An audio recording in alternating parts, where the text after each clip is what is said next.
नहीं होगी बेटा, कल होगी, अभी बाकी है थोड़ा। Good morning class, good morning everyone. Audio video proper है क्या बताना बेटा एक बार। आयुषी, दिव्यांशु, एनीवन? यस। चलो फिर आगे स्टार्ट करते हैं अपन।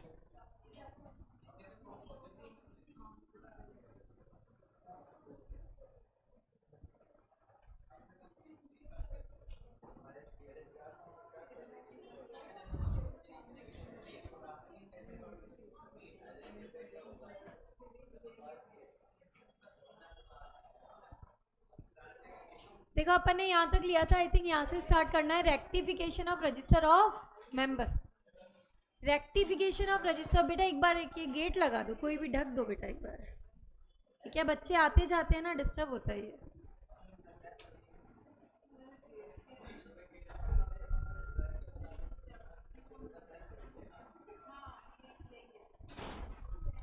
Rectification of register of member ले रहे हैं। देखो मतलब है क्या यहाँ पर, देखो एक पर्सन अग्रीड पार्टी है, वो ट्रिब्यूनल को अपील करेगी कि भाई आप जो है ना रजिस्टर जो है उसमें रेक्टिफिकेशन अलाउ कर दो, मतलब चेंजेस अलाउ कर दो। ऐसा होता कब है, देखो सेक्शन नंबर चल रहा है हमारा 59, अपील बाय अग्रीड पर्सन।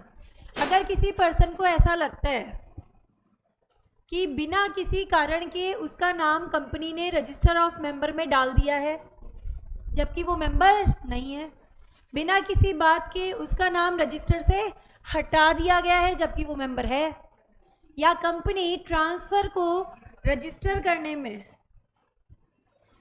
देरी कर रही है, default is made, unnecessary delay in entering in the register, the fact the person has being become or ceases to be a member. कहना क्या चाहते हैं, देखो यहाँ पे एक पर्सन है जिसका नाम बिना किसी वजह से कंपनी ने रजिस्टर ऑफ मेंबर में डाल दिया, बिना किसी वजह से उसका नाम रजिस्टर ऑफ मेंबर से हटा दिया, या अननेसेसरली डिले कर रही है उसका नाम रजिस्टर ऑफ मेंबर में डालने से या हटाने से। ठीक है, तो वो बंदा क्या कर सकता है, ट्रिब्यूनल को अप्लाई कर सकता है।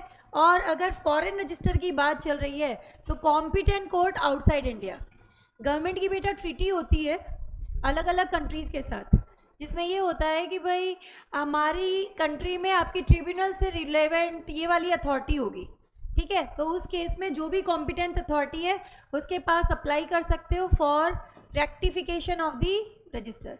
इंडिया में है तो किसके पास करना है, ट्रिब्यूनल के पास। और अगर फॉरेन मेंबर्स या डिबेंचर होल्डर्स जिनके लिए जो बाहर रह रहे हैं भारत से, उनके लिए क्या दिया है, कॉम्पिटेंट कोर्ट। ठीक है, तो अप्लाई किया जा सकता है। ऑर्डर ऑफ ट्रिब्यूनल, ट्रिब्यूनल क्या ऑर्डर दे सकती है, ट्रिब्यूनल एक तो काम कर सकती है कि शायद वो डिसमिस ही कर दे अपील को, दूसरा वो कह सकती है ट्रांसफ़र या ट्रांसमिशन को 10 दिनों के अंदर अंदर रजिस्टर कर दो, या फिर रेक्टिफिकेशन का ऑर्डर दे सकती है कि भाई जो भी उनके रिकॉर्ड्स हैं डिपॉजिटरी के या कंपनी का रजिस्टर ऑफ मेंबर, उसमें क्या कर दो, चेंजेस कर दो।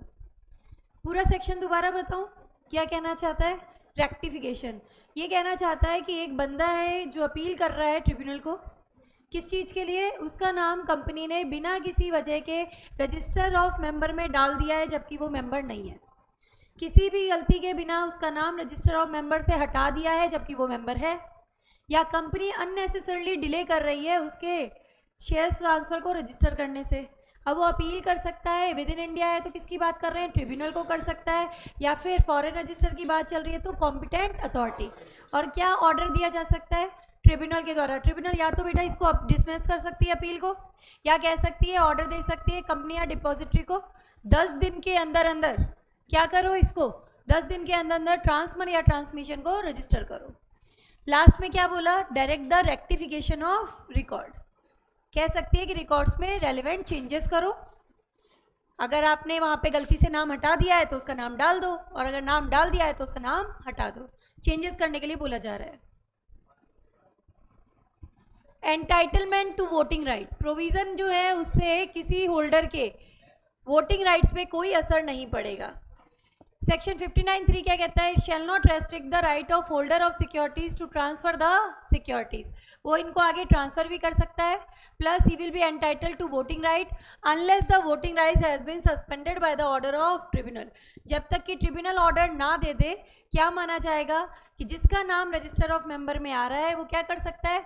वो अपने शेयर्स को ट्रांसफर भी कर सकता है और वोटिंग राइट भी यूज कर सकता है। आगे क्या दिया? Transfer and transmission contravene the act and the direction of the tribunal. अगर ट्रिब्यूनल जो है उसको ऐसा लगता है, उसके पास एप्लीकेशन आई है कि भाई लॉज फॉलो नहीं हो रहे, कौन कौन से लॉज फॉलो नहीं हो रहे?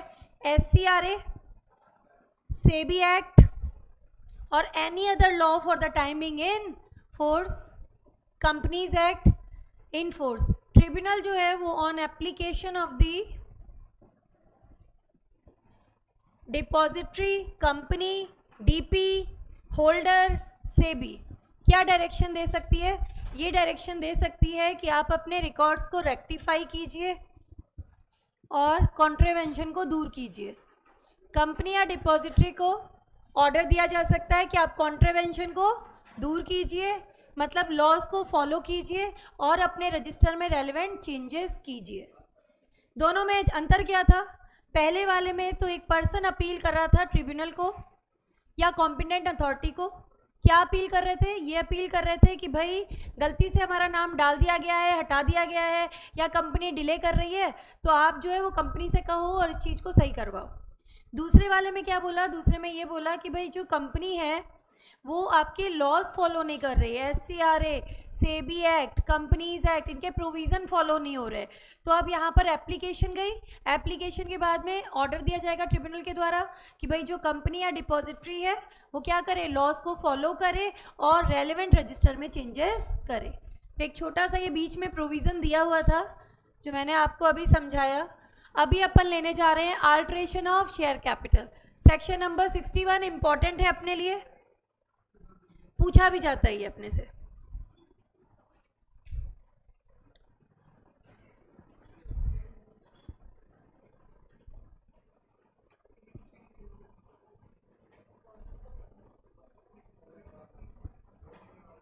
Alteration of share capital, section number 61। देखो मैंने आपको कल ही बेटा लिखवाया था, ऑर्डिनरी रिजोल्यूशन पास करके कंपनी अपने कैपिटल क्लॉज में चेंजेस कर सकती है। क्या पास करना पड़ेगा जनरल मीटिंग में?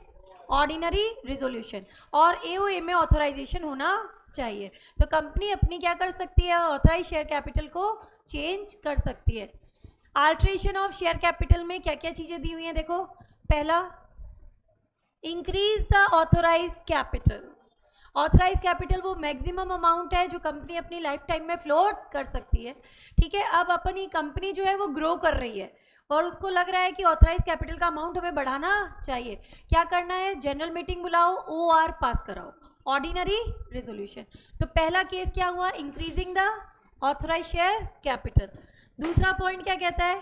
Consolidate and divide into larger amount. कैसे?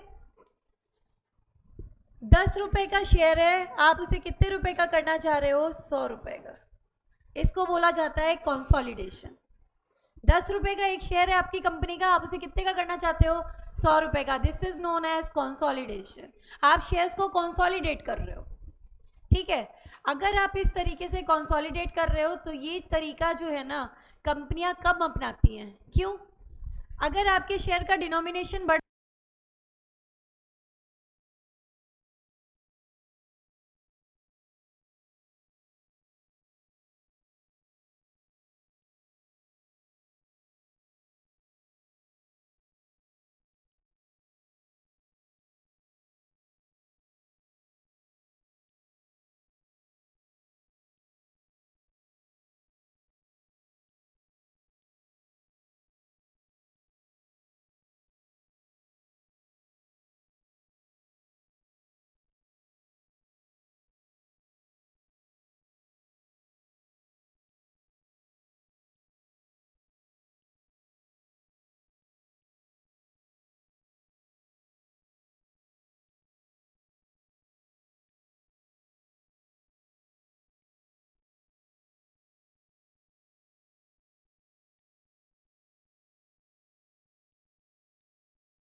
इसका सेल वीक है बेसिक।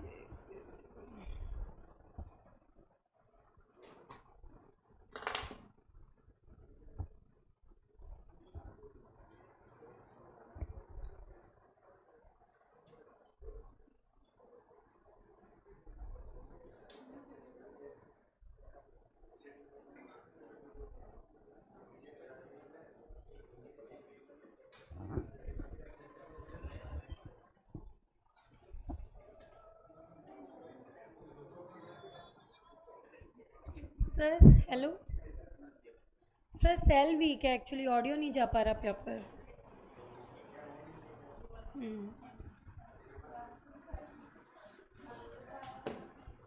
अभी चेंज कराते हैं ना।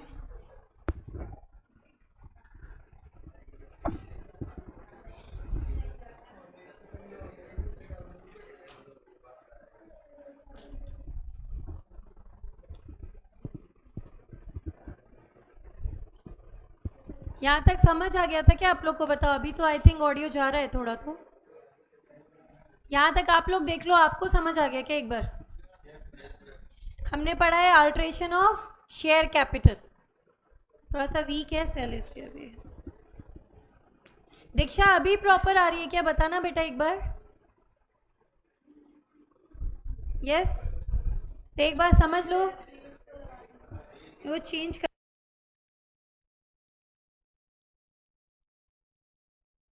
सिंगल है एक्चुअली, इसमें भी है क्या दूसरे?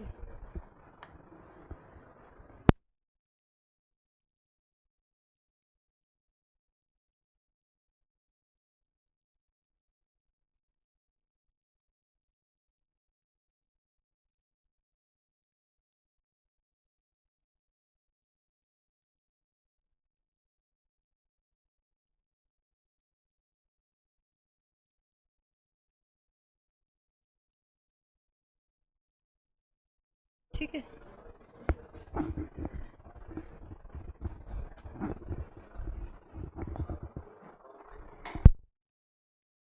अब प्रॉपर आई थिंक वॉइस आ रही होगी। तो चलो अपन करते हैं एक बार।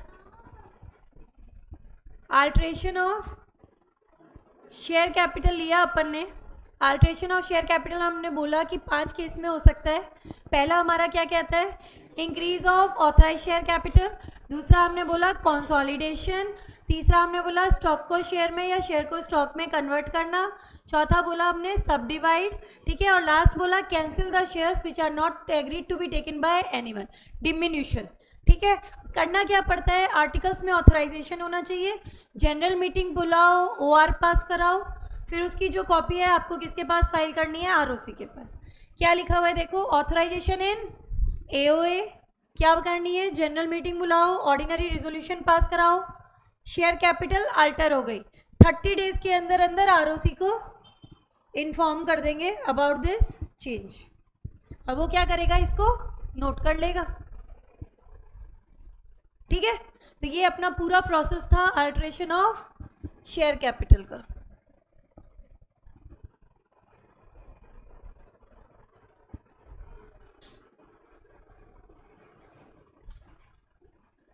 डेफिनेशन दी है ऑथराइज कैपिटल की, वो हमें पता है। It is the maximum amount which the company can float in its life time. A limited company having share capital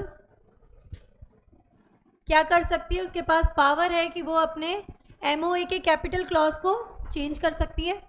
कैसे किया जा सकता है? देखो, पहली चीज ऑथराइज बाय आर्टिकल्स होना चाहिए जनरल मीटिंग में टू इंक्रीज द, पहला चीज increase the authorise share capital. दूसरा कंसोलिडेट, यहां से वर्ड हटाना है ना, consolidate any of its share capital into shares of a larger amount than its existing shares। ठीक है, और अपने समझने के लिए लिख लेना, 10 रुपए का शेयर कितने का कर दिया आपने? 100 रुपए का। एंड डिवाइड ऑल की जरूरत नहीं है क्योंकि हम आगे जाके पढ़ेंगे, सब डिवाइड का पॉइंट अलग आ रहा है। और अगर इससे वोटिंग परसेंटेज पे फर्क पड़ता है तो आपको किसकी परमिशन लेनी पड़ेगी? ट्रिब्यूनल की। आप याद करो, मैंने कहा था कि जिसके पास 10 शेयर है बदले में 1 शेयर मिलेगा। क्योंकि आपने 10 रुपए के शेयर को कितने का कर दिया, 100 रुपए का कर दिया, ठीक है। तो जिसके पास 25 शेयर्स है उसको फ्रैक्शनल अमाउंट क्रिएट हो गया ना, 2 शेयर प्लस फ्रैक्शनल अमाउंट हुआ, तो वोटिंग परसेंटेज में अंतर आएगा। फ्रैक्शनल अमाउंट का पेमेंट कैश में कर दिया जाता है, ठीक है। तो वोटिंग अमाउंट में इस तरीके से वोटिंग परसेंटेज में अंतर आ रहा है, तो किसको एप्लीकेशन देनी पड़ेगी, ट्रिब्यूनल का अप्रूवल लेना पड़ेगा। ये हमारा आ गया, स्टॉक का कन्वर्जन कर रहे हैं किसमें, शेयर्स में, और शेयर्स का कन्वर्जन किसमें, स्टॉक में। Subdivide its shares or any of them into the shares of smaller amount than the fixed by the memorandum. लेकिन यहाँ पर आपको देखना पड़ेगा proportion between the amount paid and the amount if any unpaid will remain the same. जैसे मान लो 10 रुपए का शेयर्स था और 6 रुपीज़ पेड अप है, ठीक है। तो अब इसके अंदर आपको 100 रुपए का शेयर्स था, सपोज करो 60 पेड अप है, ठीक है। आपने इसको क्या किया, सब डिवाइड कर दिया, आपने कितने का कर दिया, 10 रुपए का, तो 6 पेड अप आएगा। प्रोपोर्शन जो है वो चेंज नहीं होनी चाहिए। Cancel the shares which at the date of passing of the resolution has not been taken or agreed to be taken by any person. Diminish the amount of share capital by the amount so cancelled. अगर आप इस तरीके से cancel करते हो तो reduction of share capital के provision आपके ऊपर नहीं लगेंगे। रिडक्शन ऑफ शेयर कैपिटल हम आगे पढ़ेंगे, वहाँ पर आपका एसआर वगैरह पास होता है, जबकि अल्ट्रेशन में क्या पास हो रहा है, ऑर्डिनरी रिजोल्यूशन, ठीक है। Cancel the share not agreed to be taken by anyone, उस पर क्या होता है, ऑर्डिनरी रिजोल्यूशन है, अल्ट्रेशन ऑफ शेयर कैपिटल में जाएगा। अब आ रहा है further issue of share capital, और आपके पास आपको 30 डेज़ के अंदर अंदर कॉपी भेजनी होती है आरओसी के पास। प्रोसीजर अपन ने पढ़ लिया था।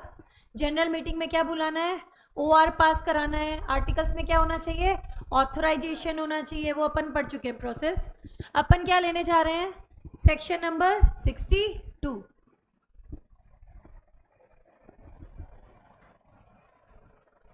Section number 62।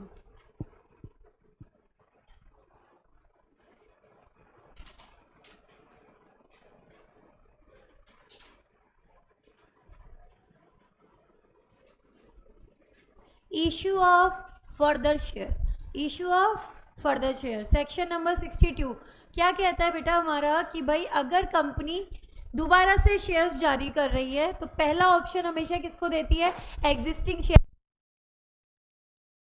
बनता है। In proportion of their paid up share capital, उनको ऑप्शन दिया जाता है कि आप शेयर्स को खरीदो। आपको पता हो राइट इशू बोलते हैं ना, तो ठीक है। Issue of further share applies to all the companies with share capital. जिन जिन कंपनीज में शेयर कैपिटल है उनके ऊपर आपका ये सेक्शन 62 लगता है। Whenever company proposes to issue further share, company जो है दोबारा से शेयर जारी कर रही है, such share shall be offered to, किसको ऑफर करेंगे, पहला तो हमने बोला एग्जिस्टिंग शेयर होल्डर्स को देंगे, जिसको हमने बोला क्या बोलते हैं,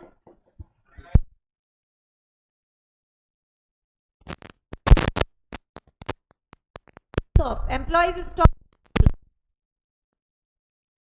ये हो गया 62(1)(b। और तीसरा एनी पर्सन को दे सकते हो इंक्लूडिंग पब्लिक।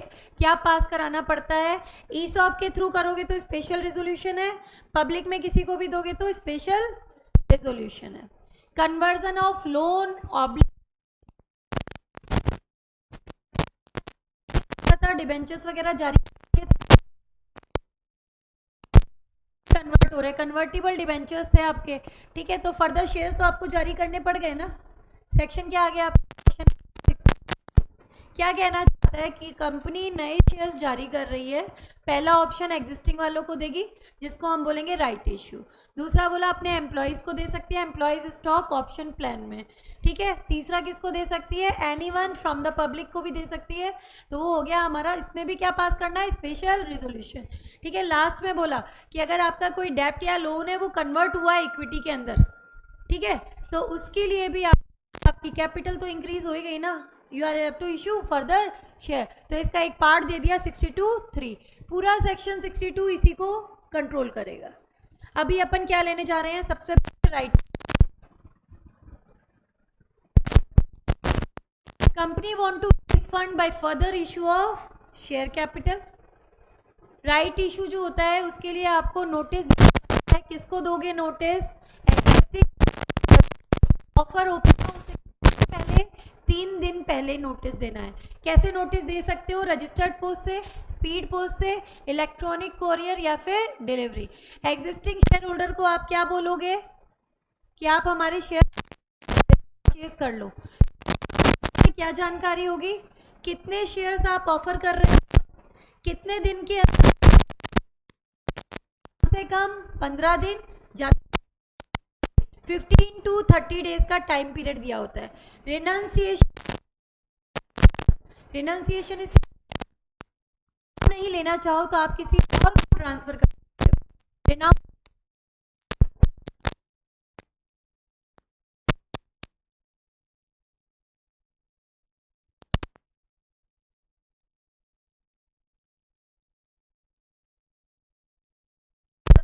में कुछ और कर सकते हो, ठीक है।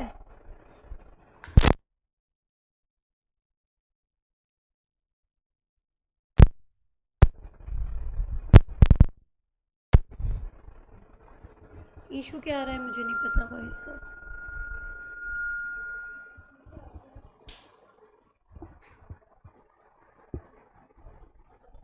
बोल के तो रख देती हूँ एक बार सर को।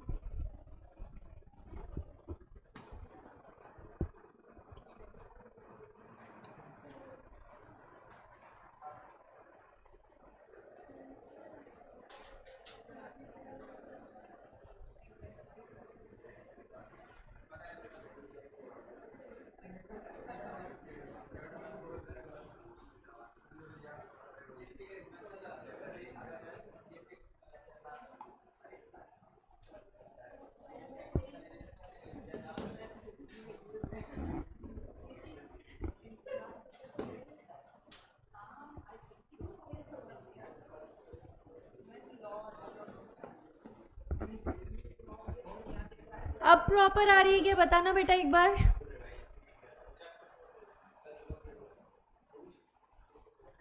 चलो देखते हैं फिर, है ना आगे। राइट इशू की बात कर रहे थे बेटा अपन। राइट इशू में हमने क्या बोला? एग्जिस्टिंग शेयर होल्डर्स को अपन ऑप्शन देते हैं कि भाई आप चाहो तो हमारे शेयर्स खरीद सकते हो।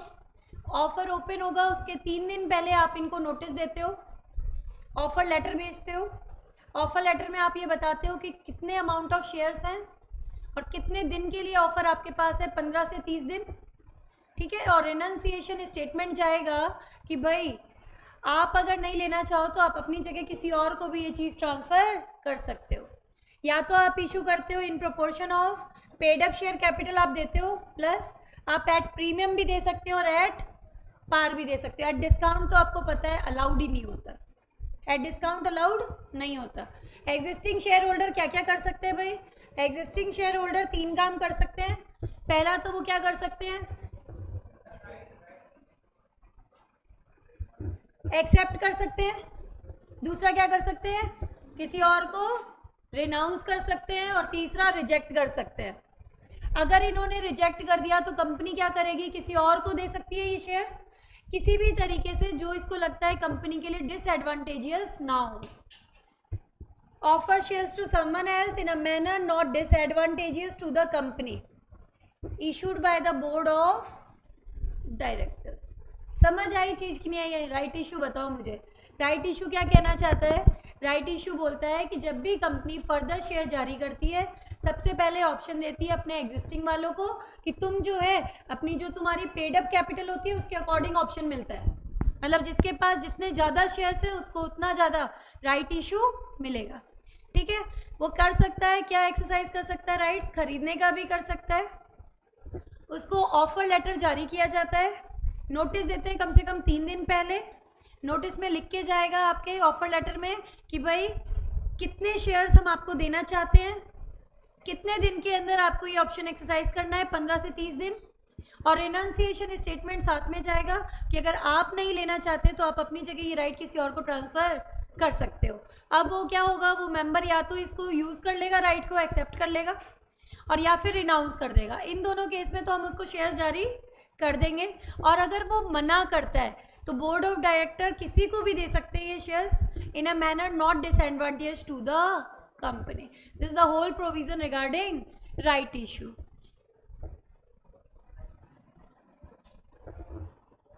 राइट इशू के बाद में राइट इशू अपना 62(1)(a) में है बेटा.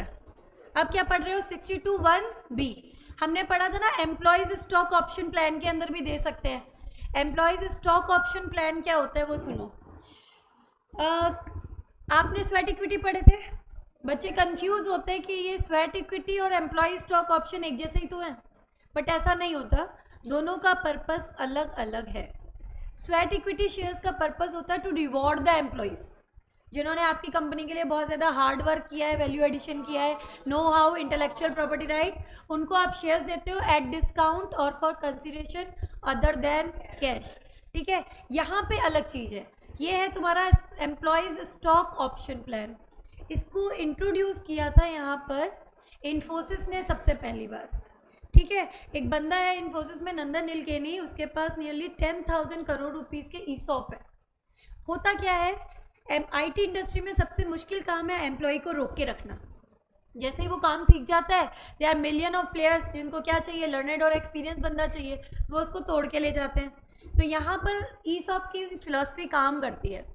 उन्होंने क्या कहा कि भाई देख, आज हम तुझे ऑप्शन दे रहे हैं. आज के दिन देखो क्या है, शेयर की वैल्यू सपोज करो, ये कह रहे हैं आज हम तुझे 50 रुपये में शेयर खरीदने का ऑप्शन दे रहे हैं, ग्रांट कर रहे हैं कि अगर तू इस कंपनी में कितने साल रुक गया, सपोज करो 5 साल रुक गया, ठीक है, तो तुम जो शेयर्स है ना इस कंपनी के 50 रुपये में खरीद पाओगे, प्री डिटरमाइंड प्राइस. जिस हिसाब से कंपनी की ग्रोथ हो रही है, तो तुम इमेजिन कर सकते हो ये जो अभी 50 रुपये का शेयर है, 5 साल में बाद में इसकी कीमत 500 रुपये हो जाएगी. ठीक है, तो एम्प्लॉयज़ जो है वो सोचेंगे ना कि एक तरीके से उनकी ग्रोथ और कंपनी की ग्रोथ जुड़ गई कि नहीं जुड़ गई, बताओ. वो और अच्छा काम करेगा कि कंपनी की और अच्छी ग्रोथ हो, शेयर का प्राइस और ज़्यादा बढ़े और उसे और ज़्यादा बेनिफिट मिले. एक एम्प्लॉय को रोकने के लिए ईसॉप का ऑप्शन दिया जाता है कि अगर तू इतने साल इस कंपनी में रुका तो इस प्राइस पे तुझे शेयर खरीदने का मौका मिल रहा है. शेयर दे नहीं रहे हैं, सिर्फ शेयर खरीदने का मौका है. अगर लगे सर शेयर गिर गया तो मत यूज़ करना, सिर्फ ऑप्शन ही तो दे रहे हैं तेरे को, सिर्फ ऑप्शन ही तो दे रहे हैं, कोई मजबूरी थोड़ी ना कि लेना ही पड़ेगा. ठीक है, तो अब इस तरीके से एम्प्लॉयज़ को रोकने की कोशिश करते हैं. एम्प्लॉयज़ स्टॉक ऑप्शन प्लान, इसके बारे में क्या दिया हुआ है देखो. रूल नंबर चलेगा तुम्हारा 12, सेक्शन नंबर 62(1)(b). आपने अभी अभी पढ़ा था ये चीज़ कि स्पेशल रिजोल्यूशन पास करके दिया जा सकता है. किनको दिए जाते हैं? एम्प्लॉयज़ को देते हैं, डायरेक्टर्स को देते हैं, ऑफिसर्स को देते हैं. बट याद रखना यहाँ पर इंडिपेंडेंट डायरेक्टर को नहीं देंगे. बताया था ना मैंने आपको, इंडिपेंडेंट डायरेक्टर को नहीं देंगे. क्यों नहीं देते सोच के बताओ. इंडिपेंडेंट डायरेक्टर को अपन को रिटेन थोड़ी ना करना है. अगर उसको रिटेन करने की कोशिश करोगे फिर तो भाई कंपनी का पलड़ा भारी हो जाएगा, वो जो है इम्पार्शियली काम नहीं कर पाएगा. ठीक है ना, तो उसको रोकने की कोशिश नहीं करनी है, उसको आपको सिर्फ सिटिंग फीस देनी होती है. तो इंडिपेंडेंट डायरेक्टर को ईसॉप का ऑप्शन नहीं मिलता. स्वेट इक्विटी दे सकते हो. जनरल मीटिंग में क्या पास कराना होता है? Special resolution. रूल 12 फॉलो करना होता है, उसकी कंडीशन फॉलो करनी होती है. कंपनी के पास फ्रीडम है कि वो चाहे तो एक्सरसाइज प्राइस डिसाइड कर सकती है, एक्सरसाइज प्राइस डिसाइड कर सकती है. Minimum 1 year between the grant and the vest, मतलब कम से कम 1 साल तो तुझे रुकना ही पड़ेगा, तभी तुझे ये ऑप्शन मिलेगा. आज तुझे ऑप्शन ग्रांट कर रहे हैं, दे रहे हैं, और जब तुम इसे एक्सरसाइज करोगे उसको क्या बोला जाता है? Wasting of option. इसमें कम से कम कितना गैप होना चाहिए? 1 साल का. Freedom of company to decide the lock in period. Sweat equity में लॉक इन पीरियड डिफाइंड था 3 इयर्स. याद आ रहा है? यहाँ पर कंपनी के पास फ्रीडम है कि वो क्या कर सकती है? लॉक इन पीरियड डिसाइड कर सकती है. ठीक है, ये चीज़ें समझ में आई. कंपनी के पास फ्रीडम है, एक्सरसाइज प्राइस भी डिसाइड कर सकती है. 1 साल का कम से कम रुकने का होना चाहिए, तभी आपको मिलेगा, अदरवाइज नहीं मिलेगा। कुछ इंपॉर्टेंट चीज़ें समझते हैं इसकी पहले अपन।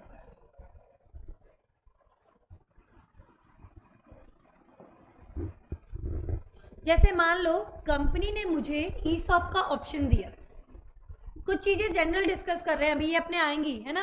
कंपनी ने मुझे ईसॉप का ऑप्शन दिया, कंपनी मुझे रिटेन करना चाहती है। क्या ये ईसॉप का ऑप्शन जो मेरे पास आया है, इससे रिलेटेड जो डिविडेंड वगैरह है उन शेयर से रिलेटेड वो मुझे मिलेगा? अभी नहीं मिलेगा, क्योंकि अभी तक मेरे पास शेयर ही नहीं है, just an option, just an option. तो उससे रिलेटेड कोई भी मुझे बेनिफिट नहीं मिलेगा, ठीक है। अब सपोज करो मेरी इच्छा हो गई BMW कार खरीदने की। अब मैंने सोचा कि भाई पैसे तो है नहीं, क्या करूं? ईसॉप का ऑप्शन आया हुआ है, इसको क्या करूं? बैंक के पास गिरवी रख दूं? ये पॉसिबल है क्या, ये बताओ? It is also not possible, it is not possible. ना तो आप इसको ट्रांसफ़र कर सकते हो, ना ही आप किसी और को इसके मतलब गिरवी रख सकते हो या मॉर्गेज पे रख सकते हो। एक और चीज़ सुनो यहाँ पे,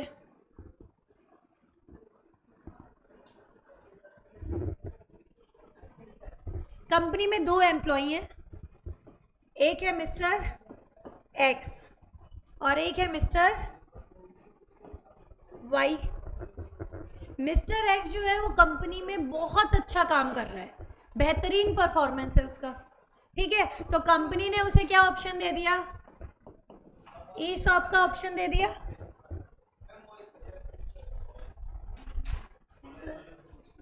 अब तो प्रॉपर बता रहे हैं, बीच में नहीं आ रही थी। कंपनी ने मिस्टर एक्स को क्या किया? ईसॉप का ऑप्शन दे दिया, ठीक है। और एक है मिस्टर वाई, इनका परफॉर्मेंस जो है वो बहुत ज़्यादा बेकार है, तो कंपनी जो है ना इनको निकालना चाहती है, ठीक है। अब बोलती है लेकिन पुराना बंदा है, निकालते तो नहीं है, लेकिन ठीक है पर रखा है, ठीक है। अब है क्या यहाँ पर? क्या मिस्टर एक्स अपना ये ऑप्शन जो है वो मिस्टर वाई को ट्रांसफ़र कर सकते हैं? नहीं कर सकते। ईसॉप का ऑप्शन ट्रांसफरेबल नहीं है, ईसॉप का ऑप्शन ट्रांसफरेबल नहीं है। ये एक पर्टिकुलर बंदे को रिटेन करने के लिए दिया जा रहा है, उसकी जगह किसी और को रिटेन नहीं करना हमें। This option is not transferable. चीज़ समझ आई कि नहीं आई बताओ?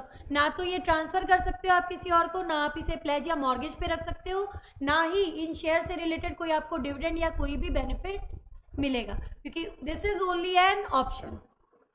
अभी तक ये यूज़ नहीं हुआ है, और कम से कम 1 साल तो कंपनी में आपको रुकना ही पड़ेगा, तभी आपको बेनिफिट मिलेगा, अदरवाइज नहीं मिलेगा। कंपनी के पास फ्रीडम है कि वो लॉक इन पीरियड डिसाइड कर सकती है, एक्सरसाइज प्राइस भी डिसाइड कर सकती है। ईसॉप अगर जारी करना चाहते हो तो आपको क्या करना है? आपको जनरल मीटिंग में एसआर पास करवाना पड़ेगा।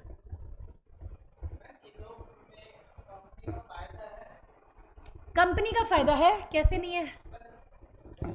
कंपनी का फायदा है, कंपनी का फायदा है, कंपनी एम्प्लॉयज को रोक पा रही है। देखो दोनों तरफ से विन विन सिचुएशन है। एम्प्लॉय को ये हो गया कि भाई चलो मेरी ग्रोथ अच्छी होगी, मैं अच्छा काम करूंगा, कंपनी अच्छी ग्रो करेगी और मेरे को अच्छे जो है ना मार्केट प्राइस वैल्यूएशन बढ़ जाएगा। हाँ हाँ, नुकसान कुछ नहीं है भाई, बंदे तोड़ के लेके जाते हैं जो आपकी कंपनी से एम्प्लॉयज़, आपको नया बंदा हायर करना पड़ता है, उसको आप डबल रेट पे लेके आते हो। आपने क्या किया? कंपनी की ग्रोथ से उसको जोड़ दिया। अब आपकी कंपनी की ग्रोथ हो रही है, उसके साथ साथ ही तो जा रहा है। कंपनी ग्रो कर रही है तो दिक्कत देने में नहीं होती। जब आपकी कंपनी के एम्प्लॉयज़ छोड़ छोड़ के जाते हैं तो उनको रोकना बहुत मुश्किल काम है। कंपनी के लिए ये फ़ायदा है कि उनके एम्प्लॉयज़ उनको छोड़ के नहीं जाएंगे।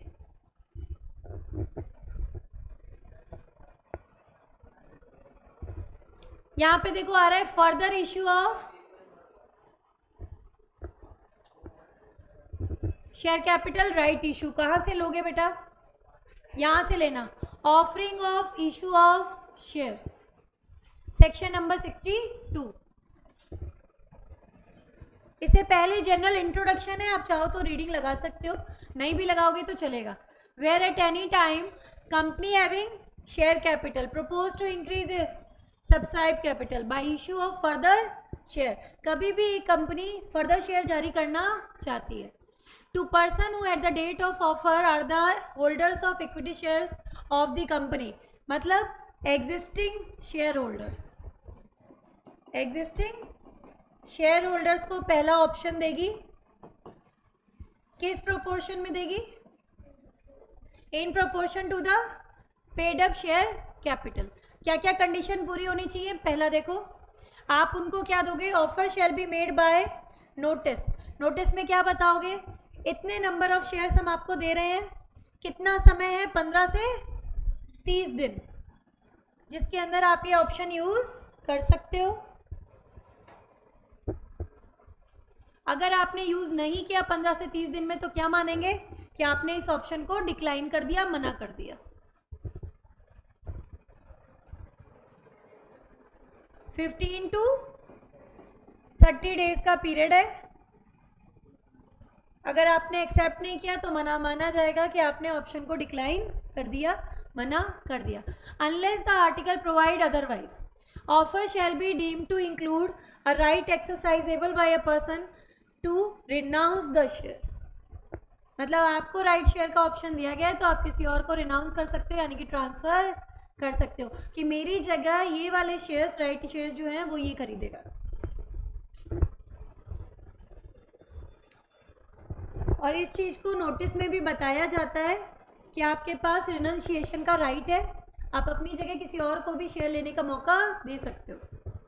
After expiry of the time period or on the receipt of earlier intimation to whom the notice is given that he declines to accept the share, board of directors जो है वो जैसे चाहे उन शेयर्स का निपटारा कर सकते हैं in a manner which is not disadvantageous to the shareholder and the company। मना करेंगे तो बोर्ड ऑफ डायरेक्टर जिसे चाहे उसे जारी कर सकते हैं। ये 62(1)(a) के बारे में बोला। 62(1)(b) क्या कहता है? एम्प्लॉयज़ को दे सकते हो ईसॉप में क्या पास कराना है? Special resolution. रूल 12 की कंडीशन को फॉलो करना पड़ेगा। To any person if it is authorise by special resolution, किसी भी पर्सन को दे सकते हो, आम जनता को भी दे सकते हो। 62(1)(c) में क्या करना पड़ता है? By passing a special resolution either for cash or for a consideration other than cash. जैसे आपने 10 लाख रुपए उधार लिए थे मिस्टर ए से, आप उसको बदले में क्या कर रहे हो? शेयर्स जारी कर रहे हो। It is for consideration other than cash. आपने कोई प्रॉपर्टी खरीदी, उसके बदले में आपने शेयर्स जारी किए, कंसिडरेशन अदर देन कैश। और इसके बदले में आपको साथ में क्या लगानी पड़ेगी? Valuation report. किसकी? रजिस्टर्ड वैल्यूअर की। सपोज करो आपने कोई असेट खरीदी है मिस्टर एक्स से, कंपनी ने असेट खरीदी। अब इस असेट की वैल्यू कितनी है? ऐसे कोई भी बोल दे, कुछ भी बोल दे कंपनी, तो किसकी रिपोर्ट चाहिए? रजिस्टर्ड वैल्यूअर की रिपोर्ट चाहिए। This clause authorises the company to issue shares to the person other than its existing share holders and employees and under ESOP. मतलब ज़रूरी नहीं है कि कंपनी एग्जिस्टिंग वालों को दे या कंपनी एम्प्लॉयज़ को ही दे, उसके पास ऑप्शन होता है वो जनरल पब्लिक को भी दे सकती है 62(1)(c) में, बट उसमें कुछ कंडीशंस आपको फॉलो करनी पड़ेंगी। और क्या करना पड़ेगा? जनरल मीटिंग में स्पेशल रिजोल्यूशन पास कराना पड़ेगा। समझ आई बात कि नहीं आई? यहाँ तक बताओ बेटा।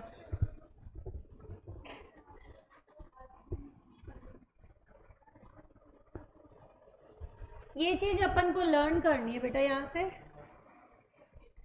ये पूछी जाती है, एम्प्लॉयज स्टॉक ऑप्शन क्या होता है, ये पूछा जाता है। Means the option given to whom, किन किन को देते हैं बेटा? डायरेक्टर्स को, ऑफिसर्स को, एम्प्लॉयज़ को, चाहे तो होल्डिंग कंपनी के हों चाहे सब्सिडरी कंपनी के हों।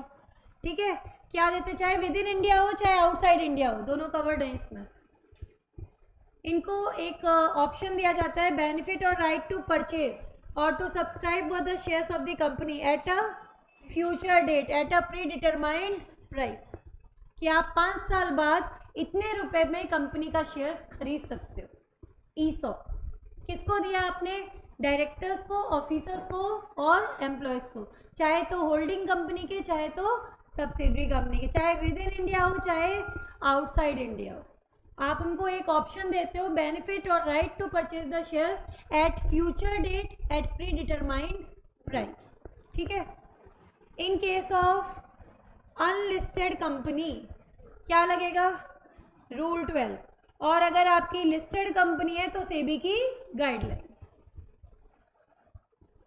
According to Rule 12, employees stock option scheme has been approved by shareholders by passing a special resolution। मतलब जनरल मीटिंग में एसआर पास करवाना पड़ेगा, तभी आप ईसॉप का ऑप्शन दे सकते हो। एम्प्लॉय कौन कौन यहाँ पे कवर्ड है वो देखना ज़रूरी है। Permanent employee of company who has been working in India और आउटसाइड इंडिया। बेटा दो तरीके के एम्प्लॉय होते हैं, एक तो टेम्परेरी और एक परमानेंट। जब नया नया बंदा ज्वाइन करता है उसे प्रोबेशन पीरियड पे रखा जाता है, काम सीखता है ना, टेम्परेरी रहता है। टेम्परेरी वाले बंदों को ना तो स्वेट इक्विटी देते हैं ना ही ईसॉप देते हैं। किनको दिया जाता है हमेशा? Permanent employ.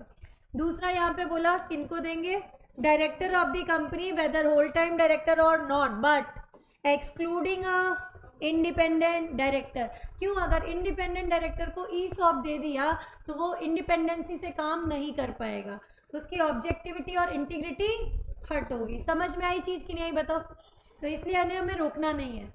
Employ as defined under clause A or B of a subsidiary in India और outside India or of the holding company, चाहे वो होल्डिंग का एम्प्लॉय हो, चाहे सब्सिडरी का एम्प्लॉय हो, चाहे विद इन इंडिया हो, चाहे आउटसाइड इंडिया हो, काम तो कंपनी के लिए ही कर रहा है ना, इसलिए उसको ये ऑप्शन मिलेगा। डज नॉट इंक्लूड, क्या क्या शामिल नहीं है, किन लोगों को इसमें काउंट नहीं करते। पहली चीज, RIL मुकेश अंबानी को रोकने के लिए ईसॉप जारी नहीं करेगी। क्यों? वो तो पहले से ही रुका हुआ है। समझ आ रही है चीज की नहीं आ रही बताओ? An employee who is a promoter or a person belonging to the promoter group, उसको आप ईसॉप जारी नहीं करोगे। क्यों? उनको रिटेन करने की तो जरूरत ही नहीं है ना, उनकी तो कंपनी है, इनको क्यों रोकेंगे। प्लस ऐसा डायरेक्टर जिसके पास खुद के पास या उसके रिलेटिव के पास या किसी दूसरी कंपनी के थ्रू वो क्या कर रहा है, 10% या उससे ज़्यादा शेयर्स होल्ड कर रहे हैं कंपनी में, 10% या उससे ज़्यादा की होल्डिंग है, तो इसका तो ऑलरेडी इंटरेस्ट है कंपनी में, ये क्यों जाएगा छोड़ के? इसको रिटेन करने की क्या ज़रूरत है? तो बोला कि इनको आप यहाँ पर शामिल नहीं मानोगे, इनको ईसॉप का ऑप्शन नहीं दिया जाएगा। बट अगर आपकी स्टार्टअप कंपनी है, अगर आपकी स्टार्टअप कंपनी है तो आप प्रोमोटर्स और डायरेक्टर्स इनको भी दे सकते हो for a period of 10 years. ये एग्जाम्पशन आएगी अभी देखो आगे। Provided that in case of startup company condition mentioned in sub clause 1 and 2 shall not apply up to 10 years. मतलब स्टार्टअप कंपनी अपने प्रोमोटर्स या डायरेक्टर्स को भी, जिनके पास 10% से ज़्यादा होल्डिंग है, उनको भी ईसॉप का मौका दे सकती है। छूट दे रखी है किसको? Startup company. According to rule 12 company जो है स्पेसिफाइड डिस्क्लोजर करेगी, किसके साथ? नोटिस के साथ एक्सप्लेनेटरी स्टेटमेंट जाएगा क्योंकि स्पेशल बिजनेस है। रूल 12 क्या कहता है? Company granting option to employees pursuant to ESOP have the company have the freedom to determine the exercise price. Company के पास फ्रीडम है, हमने पढ़ा था ना, एक्सरसाइज प्राइस डिसाइड कर सकती है। आगे क्या दिया हुआ है देखो, कम से कम 1 साल तो रुकना ही पड़ेगा तभी ईसॉप का ऑप्शन मिलेगा। मिनिमम 1 पीरियड का गैप होना चाहिए between granting of the option and the vesting of the option. क्या लिखा है देखो, minimum period of 1 year between grant of option and the vesting of option. कम से कम 1 साल तो रुकना ही पड़ेगा तो ईसॉप का ऑप्शन मिलेगा, अदरवाइज नहीं मिलेगा। अगर आपकी कंपनी का मर्जर किसी और में हो गया, सपोज करो आइडिया का वोडाफोन में मर्जर हुआ, VI बन गई, ठीक है, तो अब भाई आइडिया में किसी को मिले हुए थे ईसॉप ऑप्शन, तो वो ईसॉप ऑप्शन में उसको बोल रखा था 5 साल तक रुकेगा तो ऐसा होगा, इस प्राइस पे शेयर खरीदने को देंगे। 3 साल बाद कंपनी का क्या हो गया, अमालगमेशन या मर्जर किसी दूसरी कंपनी में हो गया, वोडाफोन के साथ हो गया, तो अब ये जो उसका ऑप्शन है वो न्यू कंपनी में जारी रहेगा। खत्म नहीं होगा, ठीक है। क्या चीज़ दी हुई है यहाँ देखो, it is provided that in case where the option are granted by a company under ESOP in lieu of option held by the same person under ESOP in another company,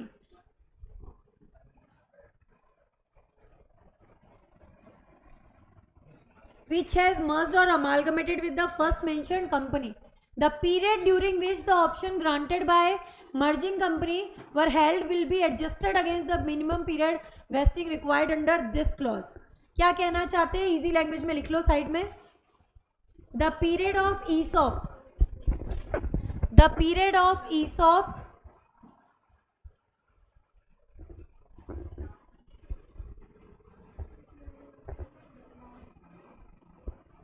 the period of ESOP of the period of ESOP of the amalgamating company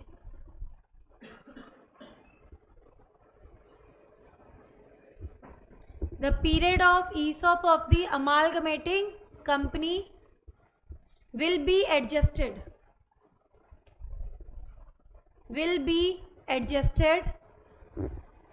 in the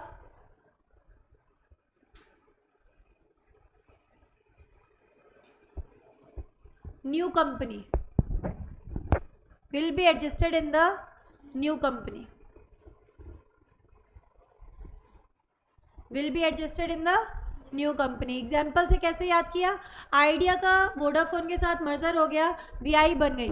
idea के employ ने 3 साल काम कर लिया, 5 साल बाद option मिलना था, तो अब उसे किस में, VI में कितने साल काम करना है, सिर्फ 2 साल, तो उसे ऑप्शन एक्सरसाइज करने को मिल जाएगा. आगे क्या बोला, company will have the freedom to decide the lock in period. Sweat equity में फिक्स था 3 साल, यहाँ पे कंपनी के पास फ्रीडम है, वो एक्सरसाइज प्राइस भी डिसाइड कर सकती है और लॉक इन पीरियड भी. Employee shall not have a right to receive any dividend or vote or in any manner enjoy any benefit. क्यों, शेयर्स तो भी है ही नहीं ना बेटा, सिर्फ खरीदने का मौका ही तो है, तो फिर डिविडेंड वगैरह, राइट इशू, ये कुछ भी इनको नहीं मिलेगा.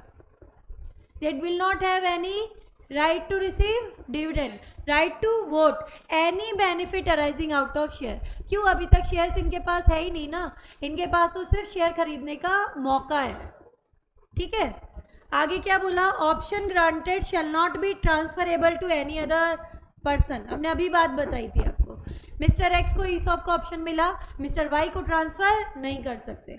Option granted to employee shall not be placed, hypothecated, mortgaged or otherwise एनकम्बर्ड. मैंने आपको एग्जांपल दिया था, मुझे BMW कार खरीदने की इच्छा हो गई, ESOP का ऑप्शन गिरवी रख सकती हूँ क्या, नहीं रख सकती. It can not be mortgaged, pledge, mortgage, hypothecation allowed नहीं है. यही चीज इन्होंने दोबारा बताई है, देखो ट्रांसफरेबल नहीं है. दूसरा, no person other than the employee to whom the option is granted shall be entitled to exercise the option.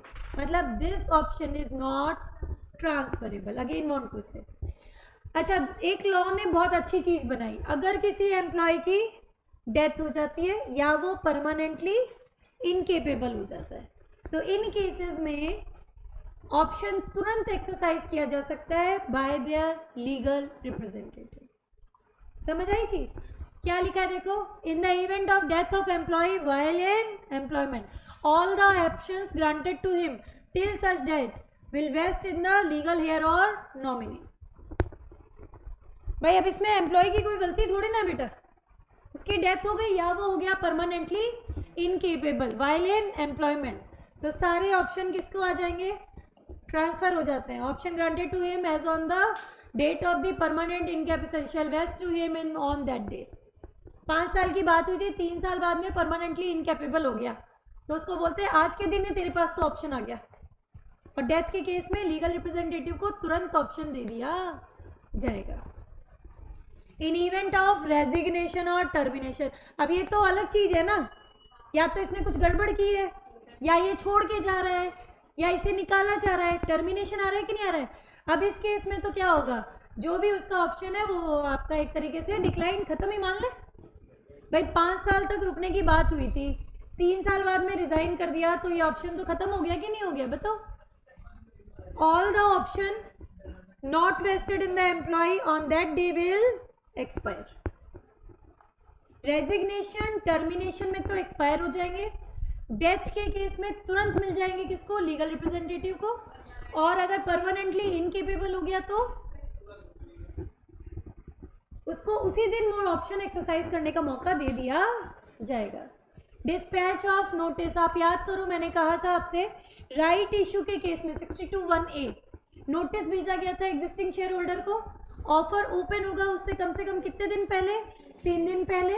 आप रजिस्टर्ड पोस्ट से भेज सकते हो, स्पीड पोस्ट से भेज सकते हो, इलेक्ट्रॉनिक कोरियर वगैरह, याद आ रहा है. तो वही चीज़ हमारी कह रहा है डिस्पैच ऑफ नोटिस.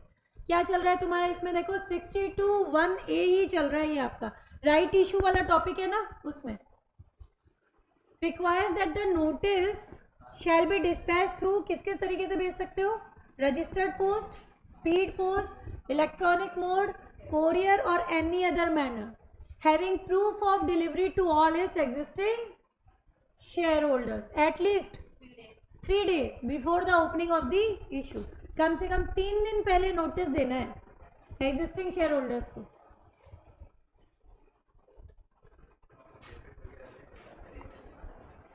ये एक्सेप्शन वाला पोर्शन हम अभी लेते हैं. यहाँ तक समझ आया क्या, ये बताओ मुझे. मैंने आपको राइट इशू समझाया है और ईसॉप समझाया है, ठीक है. अब अपन क्या ले रहे हैं, 62(3) एक सेक्शन आ रहा था साइड में, आपके लोन या डिबेंचर कन्वर्ट हो रहे हैं किसमें, इक्विटी में, ठीक है. वो वाला पोर्शन अब आ रहा है यहाँ पर, वो अपन एक बार नोट से लेते हैं फिर यहाँ से लेंगे, तो आपको थोड़ा सा इजी पड़ेगा बेटा. ये वाला पोर्शन आ रहा है अपना.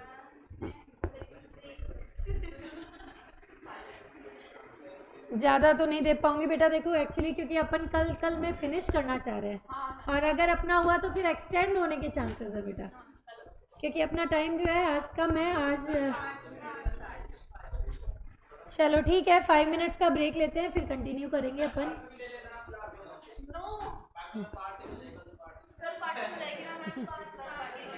कोर्स बाकी है, पहले तो कोर्स कंप्लीट करेंगे अपन, पहले तो कोर्स कंप्लीट करेंगे.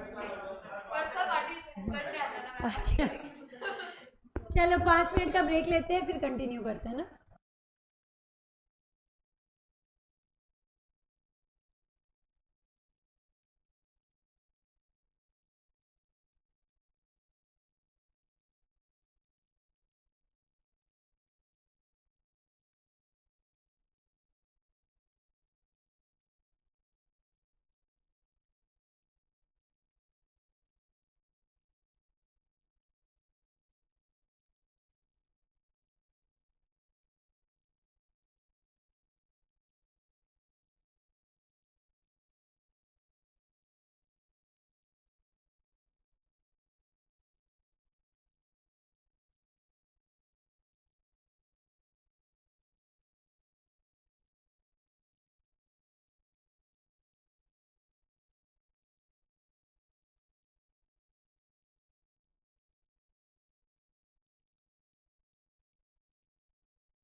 चलो रिज्यूम करते हैं बेटा, है ना। अपन क्या लेने जा रहे हैं, देखो conversion of loan or dept into equity लेंगे, ठीक है। सेटल हो अब एक बार।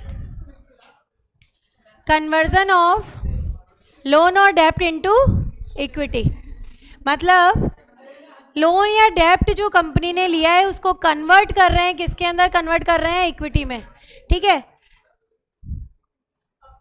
अगर एक कंपनी जो है has to issue equity shares upon conversion of डेप्ट, दो सिनेरियो, क्लास बातें नहीं प्लीज, है ना। दो सिनेरियो हो सकते हैं, या तो आपके ये लोन या डेप्ट किससे लिया है कंपनी ने, गवर्नमेंट से लिया है, और दूसरा केस क्या है, अदर सोर्सेज से लिया है। अदर सोर्सेज पे हमारा ये सेक्शन नहीं लगेगा। कौन से सेक्शन की बात चल रही है, सेक्शन नंबर 62(3). अगर लोन या डिबेंचर आपने जारी किए थे और उसको आप किस में कन्वर्ट कर रहे हो, इक्विटी में कन्वर्ट कर रहे हो, अदर सोर्सेज से लोन या आपने लिया है, तो फिर वहाँ पर अपना सेक्शन 62(3) एप्लीकेबल नहीं होता। हमें क्या करना है, convert and issue if the term of issue were approved by special resolution. आपको इस प्रोविज़न के सेक्शन को फॉलो करने की कोई ज़रूरत नहीं है। ये प्रोविज़न हमारा कब लगेगा, व्हेन द लोन और डेप्ट is taken from the government. Scenario क्या है वो देखो,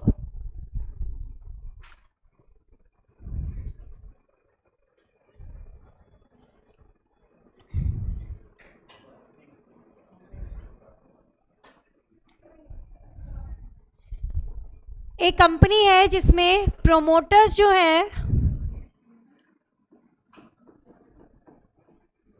इनकी होल्डिंग कितनी है, 60%, और अदर्स यानी पब्लिक वगैरह बाकी सबकी मिला के कितनी है, 40%। कंपनी के डायरेक्टर्स अपनी मनमानी कर रहे हैं, जैसे चाहे वैसे काम करने की कोशिश कर रहे हैं। तो अब क्या होता है, इस कंपनी ने, सपोज करो कंपनी का नाम है हमारा ए लिमिटेड, इस ए लिमिटेड में प्रोमोटर्स की होल्डिंग कितनी है, 60%, और अदर्स की होल्डिंग कितनी है, 40%। लेकिन इस ए लिमिटेड ने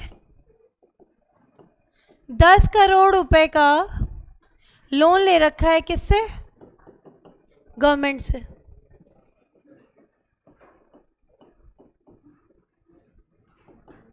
और इसकी स्कीम के अंदर कहीं भी नहीं लिखा है कि इस लोन या डिबेंचर को आपको इक्विटी में कन्वर्ट करना है, ऐसा लिखा हुआ नहीं है। लेकिन गवर्नमेंट को लगता है कि कंपनी कर रही है मनमानी। कंपनी के जो प्रोमोटर्स है अपने अकॉर्डिंग ही सारा डिसीजन लेते हैं और पब्लिक के बारे में बिल्कुल भी नहीं सोच रहे। अब गवर्नमेंट क्या करती है कि हम तो हमारे इस लोन या डेप्ट को किस में कन्वर्ट करवाएंगे, इक्विटी में। अगर ये लोन या डेप्ट किस में कन्वर्ट हो गया, इक्विटी में, तो अब होल्डिंग जो है सरकार की और अदर्स की मिला के ज़्यादा हो जाएगी, प्रोमोटर्स की होल्डिंग कम हो जाएगी। अब करके दिखाए मनमानी, कर सकते हैं क्या, अब ये अपनी मनमानी नहीं कर पाएंगे। तो पब्लिक इंटरेस्ट में चाहे तो गवर्नमेंट जो है ऑर्डर दे सकती है कि आपने जो हमसे लोन या डेप्ट लिया है उसे किस में कन्वर्ट करो, इक्विटी में कन्वर्ट करो, और कंपनी को करना पड़ेगा। अगर कंपनी राजी राजी कर दे तो सही बात है, और अगर उसका ऐसा ओपिनियन नहीं है तो वो क्या कर सकती है, आगे अपील में भी जा सकती है।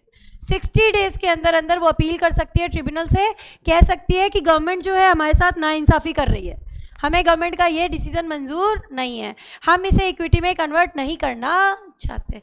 जो भी डिसीजन ट्रिब्यूनल का आएगा वो फाइनल माना जाएगा। तो ये प्रोविज़न हम पढ़ने जा रहे हैं।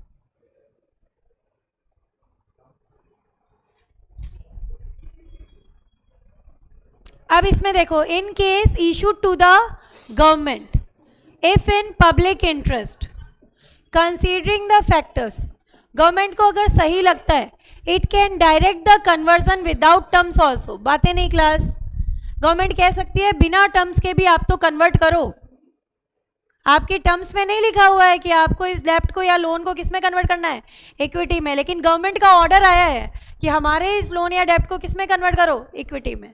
ठीक है, कंपनी एग्री हो जाएगी तो इशू कर देगी शेयर्स, और अगर एग्री नहीं होगी तो अपील पे जा सकती है। अपील कितने दिनों में, 60 डेज में। किसके पास, ट्रिब्यूनल के पास। ट्रिब्यूनल जो ऑर्डर पास करेगी वो इन्हें मानना पड़ेगा।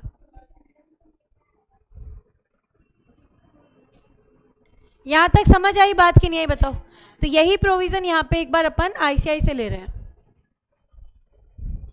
आईसीआई में एक एक्सेप्शन दिया हुआ है। एक्सेप्शन क्या कहेगा कि अगर आपका डेप्ट या लोन लिया है कंपनी ने और उसको किस में कन्वर्ट किया है, शेयर्स में कन्वर्ट किया है, तो आपके इस सेक्शन के प्रोविजन उस पर नहीं लगेंगे। ये सिर्फ कब लगते हैं? When it is loan or dept taken from the government. ठीक है, तो ये चीज इन्होंने दी है exception. Section 62(3) shall not apply to the increase of subscribed capital caused by exercise of option attached to the debenture or loan raised by the company to convert the debenture or loan into the shares of the company। एक scheme थी जिसके अंदर यही था कि भाई हम convertible debenture दे रहे हैं और आगे जाके ये किस में कन्वर्ट होंगे? शेयर्स में कन्वर्ट होंगे, और टर्म्स के अकॉर्डिंग आपने उनको कन्वर्ट कर दिया तो ये सेक्शन आप पे अप्लाई नहीं होगा। ठीक है, नेक्स्ट क्या आ रहा है इसके अंदर? ये आप पे सेक्शन लगेगा कब? जब ये गवर्नमेंट रिलेटेड बॉन्ड्स हैं। क्या दिया हुआ है देखो, where any debenture has been issued or loan has been obtained from any government by a company, और गवर्नमेंट को ऐसा लगता है that it is necessary in public interest, it may by order direct that such debenture or loan or part thereof shall be converted into shares on such term and condition, जैसा कि government को सही लगे। ठीक है, even if the terms of issue does not include a term for providing such an option। Terms में लिखा हुआ नहीं है कि भाई कन्वर्ट होंगे, तो भी गवर्नमेंट ऐसा ऑर्डर दे सकती है in public interest. Term of conversion not acceptable to the company, appeal पे जाएगी। कितने दिनों में अपील कर सकती है? 60 डेज। किसके पास जाएगी appeal? Tribunal. With in 60 days appeal करो किसको? ट्रिब्यूनल को। ट्रिब्यूनल जो है दोनों पार्टीज की बात सुनेगी, कंपनी की भी सुनेगी और गवर्नमेंट की भी सुनेगी, और जैसा सही लगेगा वैसा ऑर्डर पास कर सकती है। Consideration of terms and condition of conversion by the government. ठीक है, in determining the terms and condition of conversion government shall have due regard to the financial position of the company, terms of the issue as the case may be, and the rate of the interest payable on such debenture as it considers necessary। तीन चीज़ों को government ध्यान में रखेगी ये order देने से पहले तो ध्यान रखेगी कंपनी की फाइनेंशियल पोजीशन कैसी है, दूसरा ये जो डिबेंचर और लोन जारी किए गए थे उनकी टर्म्स ऑफ इशू क्या थी, और तीसरा रेट ऑफ इंटरेस्ट जो इन पे पेबल है। इन तीनों चीज़ों को ध्यान में रखते हुए जैसा सही लगे गवर्नमेंट डिसीजन दे सकती है। वो कह सकती है कि आप हमारे डेप्ट या लोन को कन्वर्ट करो किसके अंदर? इक्विटी के अंदर। यहाँ 6 पॉइंट को पूरा मत पढ़ना, चाहे मैं शॉर्ट में लिखवा देती हूँ, साइड में लिखो। If the government directed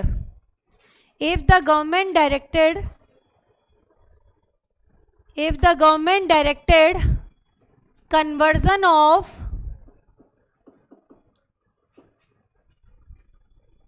debt oblique loan to equity, if the government directed conversion of debt oblique loan to equity, then authorized share capital of the company, then authorized share capital of the company will stand increased automatically, will stand increased automatically, will stand increased automatically। भाई government का order आया, डेप्ट loan convert होकर के equity में बदल गया, authorise share capital से ज्यादा चला गया, तो क्या माना जाएगा कि automatically authorise share capital increased. अब यहाँ कोई ओआर पास कराने की, जनरल मीटिंग बुलाने की जरूरत नहीं है।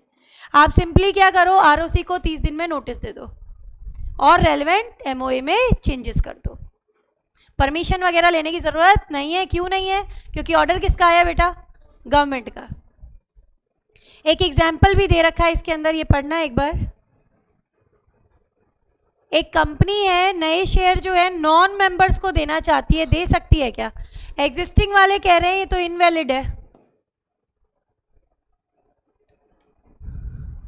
एक कंपनी है, शेयर्स जो है ना एग्जिस्टिंग शेयर होल्डर्स को नहीं देना चाहती, सीधे किसको देना चाह रही है? पब्लिक को। दे सकती है क्या? दे सकती है, लेकिन 62(1)(c फॉलो करो, स्पेशल रेजोल्यूशन और उसकी कंडीशंस पूरी होनी चाहिए। ऐसा नहीं है कि मना है। क्या लिखा हुआ है देखो, in view of provision contain under 62(1)(c, यहां से देखो, however company is not prohibited in absolute terms while offering new shares to the non members. पूरी तरीके से रेस्ट्रिक्शन नहीं लगाया है। It can do so after fulfilling the condition given under section 62(1)(c, जिसमें पब्लिक में किसी को भी दे सकती थी, कुछ कंडीशन पूरी करनी होती। 10 new share of company limited by share may be issued to non members also, may be issued to non members also.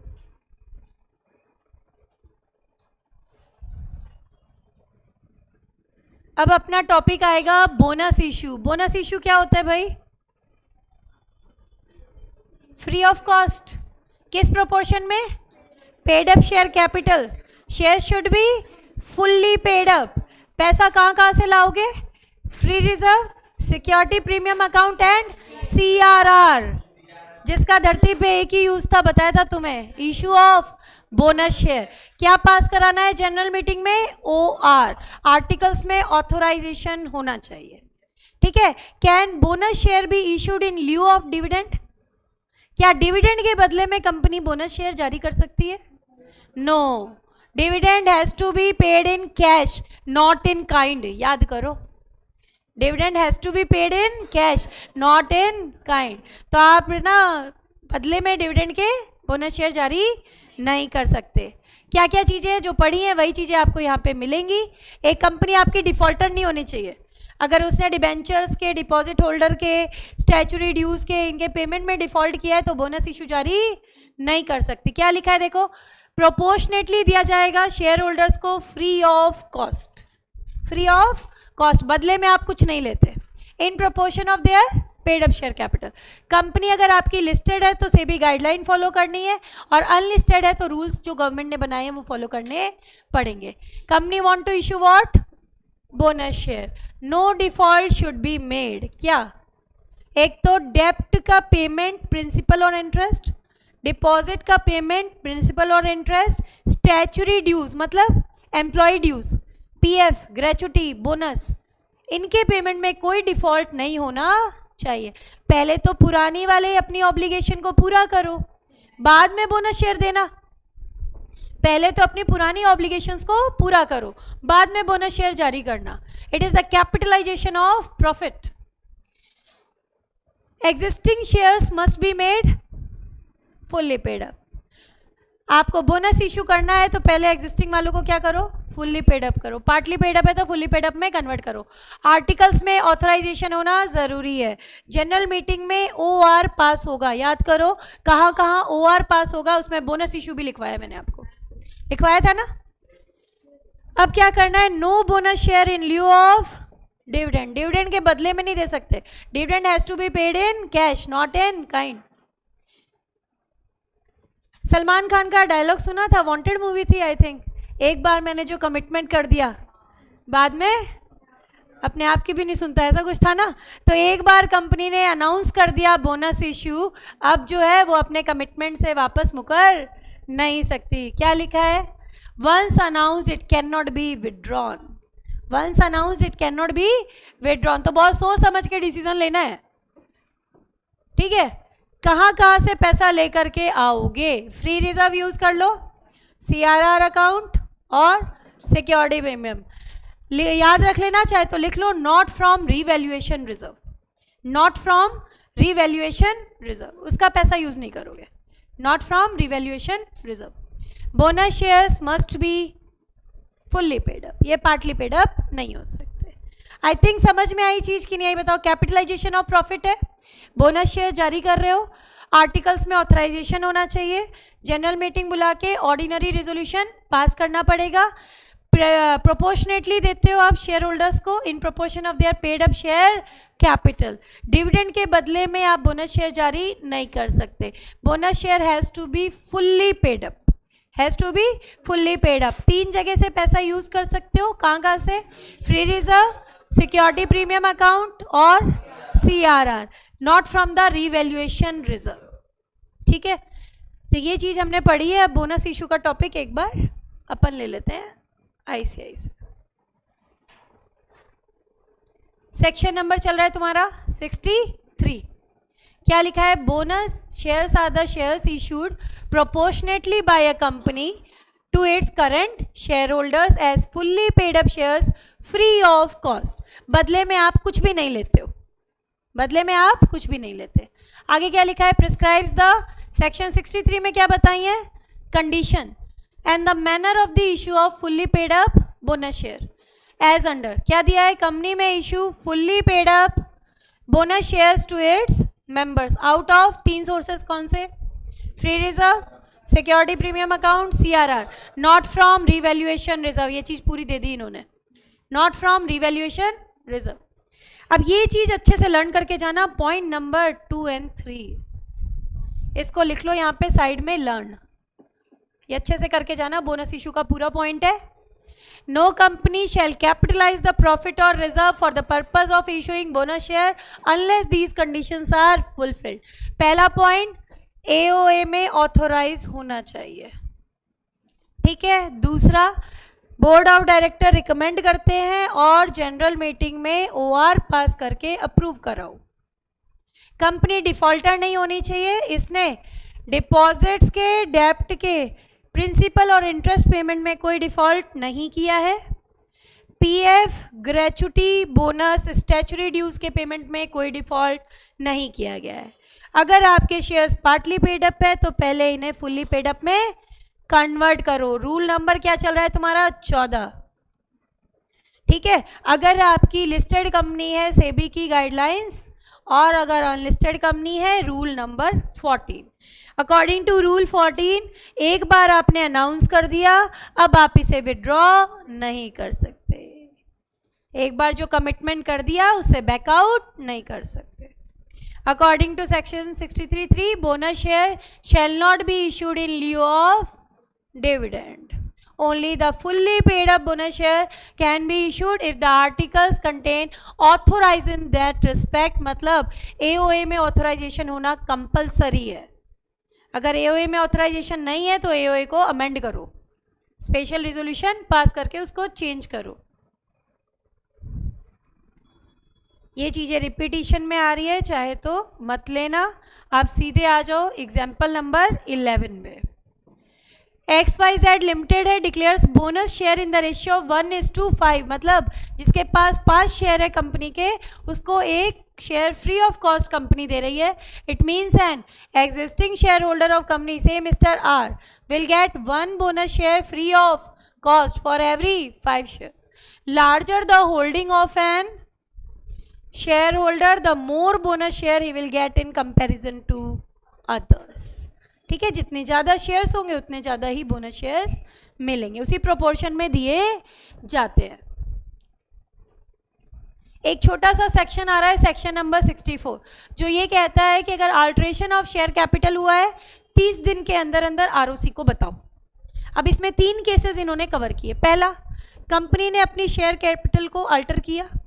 61 याद आ रहा है, increase the authorise capital, consolidation, share into stock और स्टॉक इनटू शेयर, ठीक है, सब divide और cancellation of share, है ना। ये कोई काम हुआ है तो वो आ गया पॉइंट नंबर 161(1). दूसरा क्या बोला? गवर्नमेंट ने कन्वर्ट करवाया डेप्ट या लोन को। An order made by government under 62(4) read with 62(6) which has effect of increasing the authorise capital of the company. Government का ऑर्डर आया, उसने डेप्ट और लोन को कन्वर्ट करवा दिया किसके अंदर? इक्विटी के अंदर। तो हमारी शेयर कैपिटल अल्टर हो गई। दूसरा तरीका। तीसरा, कंपनी ने रिडम्पशन किया किसका? प्रेफरेंस शेयर्स का, रिडम्पशन ऑफ प्रेफरेंस शेयर। आपको क्या फाइल करना है कंपनी को? Notice in prescribed form ROC के पास कितने दिन में? 30 डेज। नहीं किया तो पेनल्टी है 500 रुपये पर डे के हिसाब से। कंपनी के केस में maximum 5 lakh, officer in default maximum 1 lakh. Penalty याद हो तो देखना, नहीं हो तो छोड़ देना, कोई दिक्कत नहीं है इसमें। यहाँ तक समझ आया क्या? रिडक्शन हम बाद में लेंगे, हम पहले आपको समझाएंगे बाई बैक।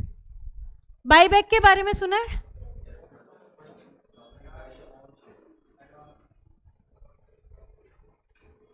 क्या होता है बाई बैक?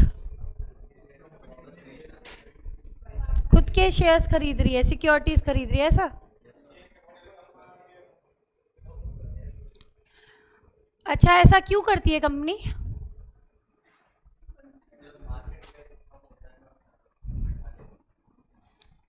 कंपनी के पास बहुत पैसा है, सरप्लस असेट्स वगैरह की ज़रूरत नहीं है। यूजुअली आईटी कंपनीज होती हैं, टीसीएस है, विप्रो है, इन्फोसिस है, इनके आपको बाईबैक ज़्यादा देखने को मिलते हैं। शेयर होल्डर्स को मोटी रकम वापस करने का एक तरीका है। अब आप बोलोगे मैम डिविडेंड ही दे दो ना। डिविडेंड होती है, it is taxable in the hand of company, not in the hand of share holder. तो कंपनी के लिए वो तरीका भी सही नहीं है।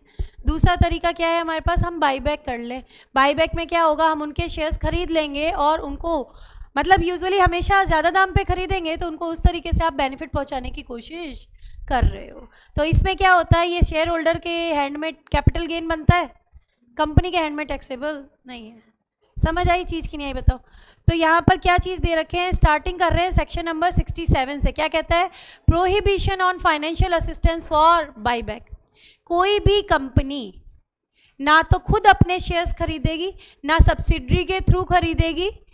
मतलब कोई भी कंपनी अपने शेयर्स ना तो सब्सिडरी कंपनी के थ्रू खरीदवाएगी, ना ही किसी इन्वेस्टमेंट कंपनी के थ्रू खरीदवाएगी।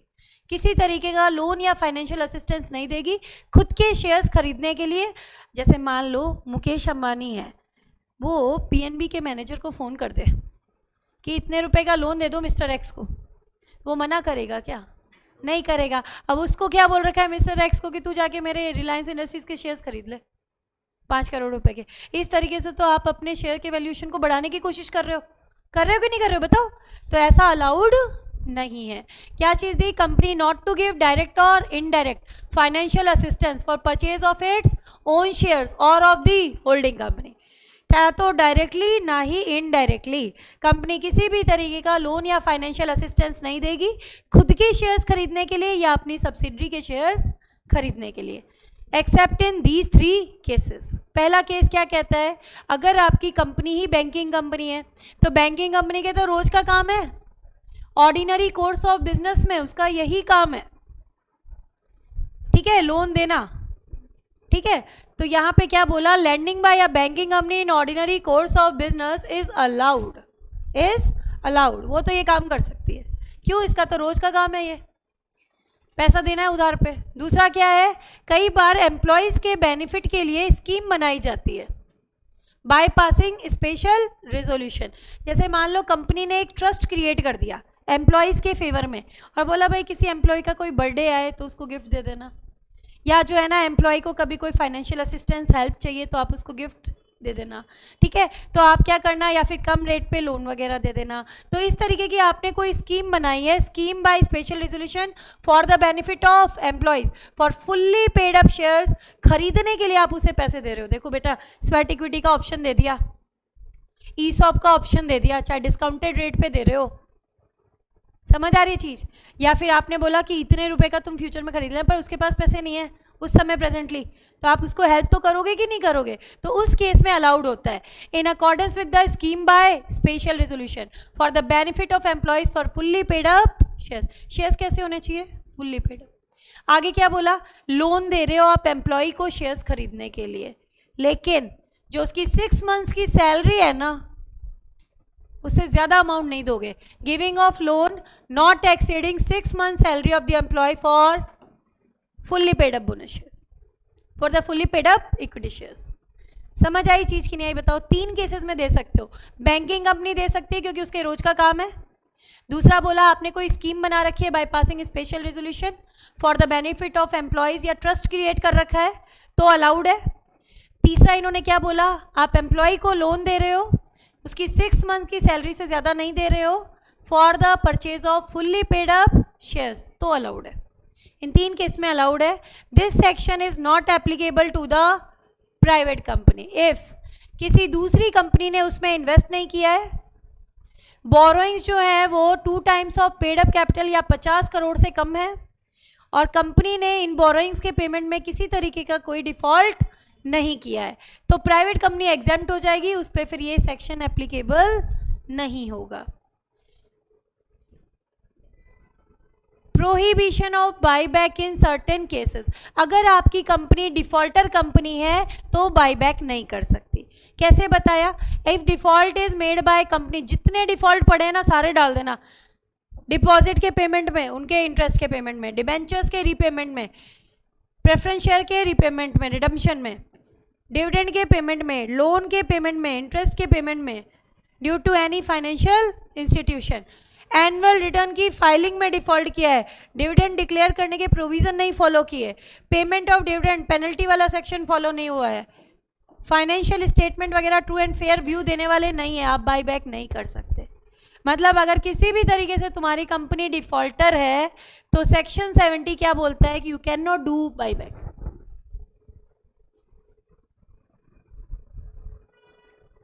अगर आपने डिफॉल्ट किया है इनसे रिलेटेड और डिफॉल्ट सही कर लिया है, 3 साल बीत चुके हैं, तो आप बाईबैक कर सकते हो। बाईबैक के मेन प्रोविजन यहाँ पर हैं, 67 से लेके 70 तक के सेक्शन है।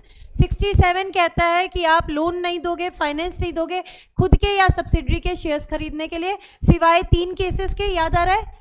बैंकिंग कंपनी दे सकती है, scheme for the benefit of employee approved by special resolution, और तीसरा क्या था? एम्प्लॉय को लोन दे रहे हो 6 मंथ सैलरी से ज़्यादा नहीं होना चाहिए। ठीक है, फिर आया तुम्हारा section 70 prohibition in certain cases, जो हमने अभी पढ़ा। अगर आपकी कंपनी क्या है?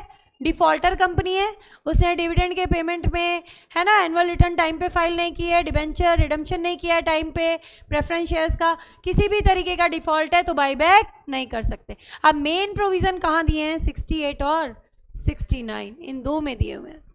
हमारा स्टार्ट करने जा रहे हैं सेक्शन नंबर 68। क्या कहता है देखो, एक कंपनी खुद के शेयर्स या सिक्योरिटीज़ खरीद सकती है according to section number 68। Listed company है तो क्या फॉलो करनी पड़ेंगी? सेबी की गाइडलाइंस। एओए में ऑथराइजेशन होना चाहिए। पैसा कहाँ से लाओगे बाईबैक के लिए? Free reserve, security premium account और प्रोसीड्स ऑफ फ्रेश इश्यू, लेकिन it should not B of same kind. But ये थोड़ा अटपटा लगता है मुझे। अटपटा क्यों लगता है? एक तरफ तो आप शेयर्स खरीद रहे हो और दूसरी तरफ आप नए शेयर्स जारी कर रहे हो। सबसे कॉमन तरीका कौन सा होता है?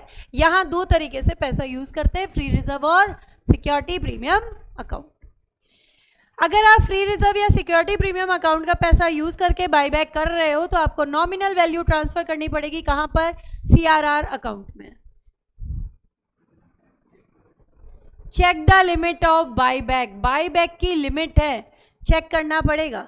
क्या चीज़ चेक करनी है? अगर आप जो बाईबैक कर रहे हो it is less than or equal to 10% of PFS बोल रही हूँ मैं, तो इसके पीछे लॉजिक है, ये PFS ही है basically.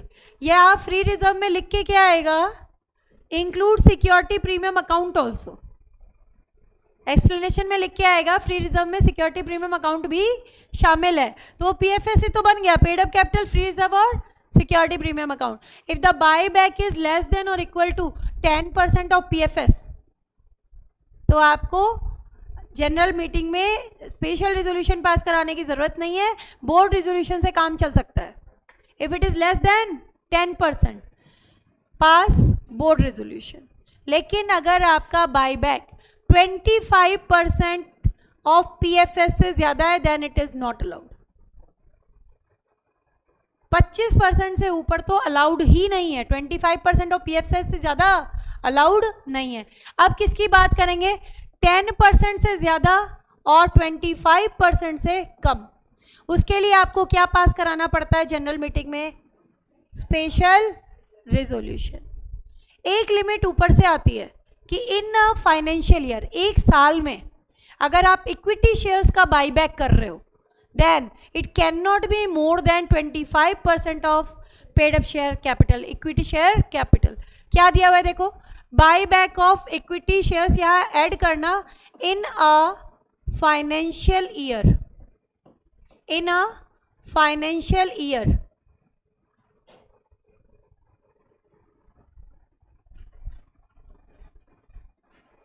should not be more than 25% of paid up equity capital.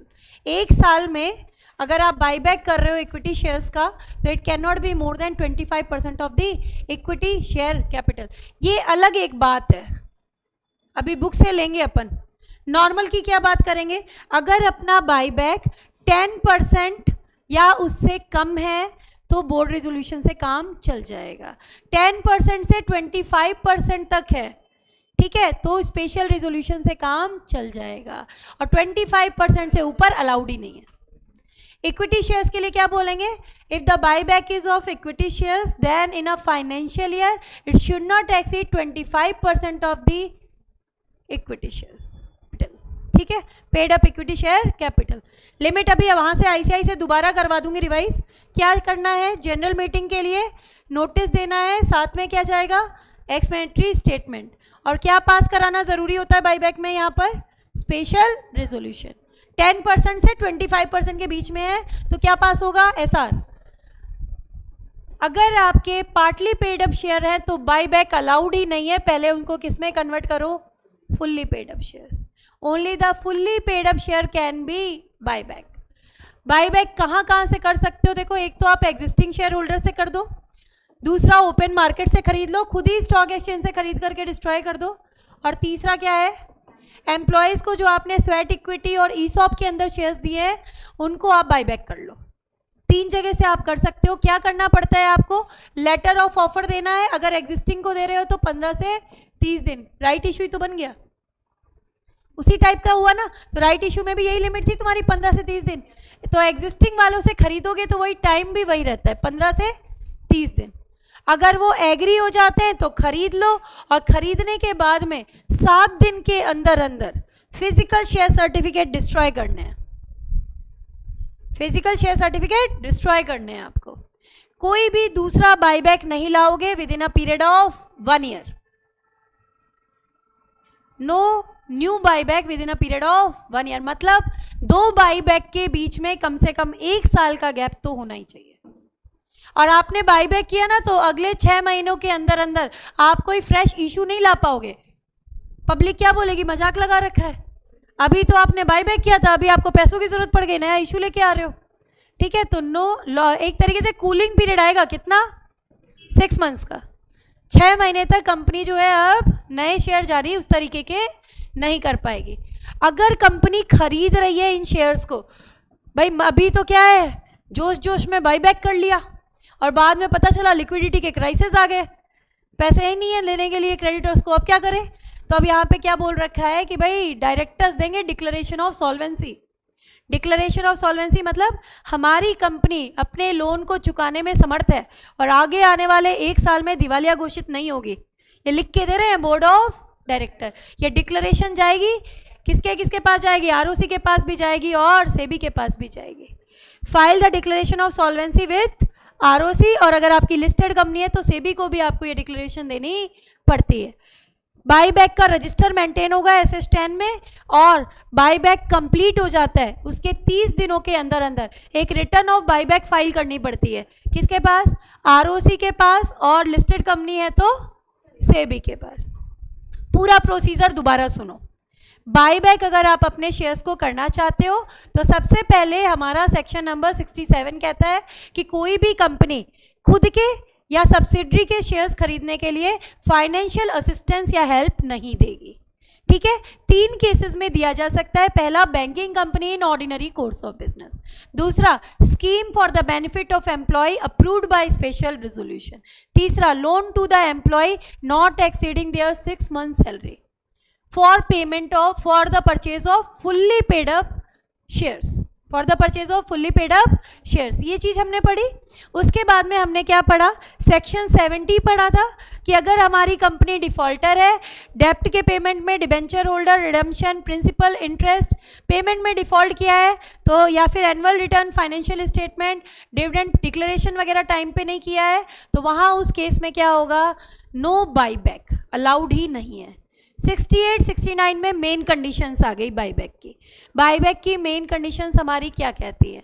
Buyback अगर आपकी कंपनी करना चाहती है तो उसको बाईबैक के प्रोविज़न फॉलो करने पड़ेंगे। और पैसा कहाँ से ला सकती है? एक तो आर्टिकल्स में ऑथराइजेशन होना चाहिए। पैसा 3 जगह से यूज़ कर सकते हो। कहाँ से? CRR से कर सकते हो। सॉरी, CRR थोड़ी ना कर सकते, CRR तो सिर्फ बोनस इशू में आएगा। क्या क्या से कर सकते हैं अपन? फ्री रिजर्व से, सिक्योरिटी प्रीमियम अकाउंट और प्रोसीड्स ऑफ फ्रेश इशू। लेकिन वो फ्रेश इशू सिमिलर टाइप का नहीं होना चाहिए। अगर आपने फ्री रिजर्व से किया है या सिक्योरिटी प्रीमियम अकाउंट से किया है तो नॉमिनल वैल्यू CRR में भी ट्रांसफर आपको करनी पड़ेगी। लिमिट ऑफ बाईबैक चेक करोगे। लिमिट ऑफ बाईबैक कहती है अगर less than or equal to 10% of PFS है तो बोर्ड रिजोल्यूशन से काम चल जाएगा। ठीक है, 10% से 25% ऑफ PFS है, SR पास कराओ। ठीक है, 25% से ऊपर अलाउड ही नहीं है। एक और रेस्ट्रिक्शन सामने आएगा, if the buy back is of equity shares then in a financial year it should not exceed 25% of the paid up capital, equity capital. ठीक है, ये सब पढ़ा हमने। करना क्या है? जनरल मीटिंग में SR पास करवाना है। किन किन से खरीद सकते हो? एग्जिस्टिंग शेयर होल्डर से खरीद सकते हो, ओपन मार्केट से खरीद सकते हो, या फिर एम्प्लॉयज़ वगैरह से खरीद सकते हो। खरीदने के लिए आपको करना क्या है? ऑफर ऑफ लेटर देते हो। ठीक है, अगर वो इस ऑप्शन को यूज़ कर लेते हैं तो आप क्या करोगे? डिक्लेरेशन ऑफ सॉल्वेंसी फाइल कर दो। जो आपके पास फिजिकल शेयर सर्टिफिकेट आया है उनको 7 दिन के अंदर अंदर ख़त्म कर दो। कोई भी कंपनी दूसरा बाईबैक नहीं ला पाएगी with in a period of 1 year. मतलब 2 बाईबैक के बीच में कम से कम 1 साल का गैप होना चाहिए। एक बार बाईबैक कर लिया तो 6 मंथ्स का कूलिंग पीरियड आएगा। 6 महीने तक आप नई सिक्योरिटीज जारी नहीं कर सकते। ठीक है, यही चीज़ यहाँ पर दी हुई है। तो इसी को एक बार कर रहे हैं अपन। ICI से इतना टॉपिक फिनिश करेंगे आज। आगे देखो यहाँ पे क्या दिया हुआ है।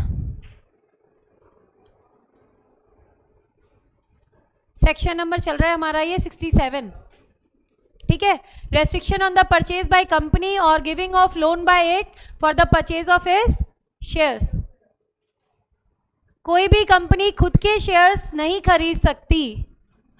कोई भी कंपनी लिमिटेड बाय शेयर और limited by guarantee having share capital shall have a power to buy its own share unless वो रिडक्शन ऑफ कैपिटल के प्रोविजन फॉलो ना कर ले। जनरली अलाउड ही नहीं है। आप एक ही काम केस में अलाउड है कि आप खरीद के उनको डिस्ट्रॉय कर दो, ख़त्म कर दो, उस केस में अलाउड होता है सिर्फ। और वो क्या है आपका? पूरा का पूरा 68 69 फॉलो करो। Restriction on giving loan, guarantee और प्रोविजन ऑफ सिक्योरिटी। कोई भी पब्लिक कंपनी ना तो डायरेक्टली ना ही इनडायरेक्टली किसी भी तरीके की लोन, गारंटी या कोई भी फाइनेंशियल असिस्टेंस नहीं देगी for the purchase of shares, ना तो उसके खुद के ना उसकी होल्डिंग कंपनी के। एक्सेप्शन 3 है। कौन से 3 एक्सेप्शन आएंगे? पहला, बैंकिंग कंपनी दे सकती है इन ऑर्डिनरी कोर्स ऑफ बिजनेस। क्यों? उसके रोज का काम है। दूसरा केस क्या कहता है कि अगर कोई scheme approved by company through special resolution for the benefit of employees, ठीक है, तो वहाँ पे भी फुल्ली पेड अप शेयर्स खरीदने के लिए असिस्टेंस दिया जा सकता है। लास्ट पॉइंट बोलता है giving of loan by company to the person in employment other than. ये चीज़ अच्छे से याद रखना, 2 जनों को नहीं दे सकते यहाँ पर फाइनेंशियल असिस्टेंस। कौन? एक तो डायरेक्टर और एक KMP। हमने कहा ना 6 मंथ सैलरी तक का पैसा लोन में दे सकते हो एम्प्लॉयज़ को। उनमें किन को नहीं दे सकते? डायरेक्टर और KMP। ये तो ऑलरेडी बहुत बड़े आदमी हैं, इनको लोन की क्या ज़रूरत है? इनके पास तो पहले से ही पैसे हैं। इनको आप शेयर्स खरीदने के लिए पैसे क्यों दोगे भाई? ठीक है, कितना से ज़्यादा नहीं दे सकते? Not exceeding their salary wages for a period of 6 months with a view to enable them to purchase the fully paid up shares of the company और इट्स होल्डिंग कंपनी। भाई आपने स्वेट इक्विटी ऑप्शन दिया, ESOP का option दिया, अब उनको पैसे कैसे मिलेंगे? तो उनको बोला आप लोन दे सकते हो। कितने तक का लोन दे सकते हो? Not exceeding their 6 months salary.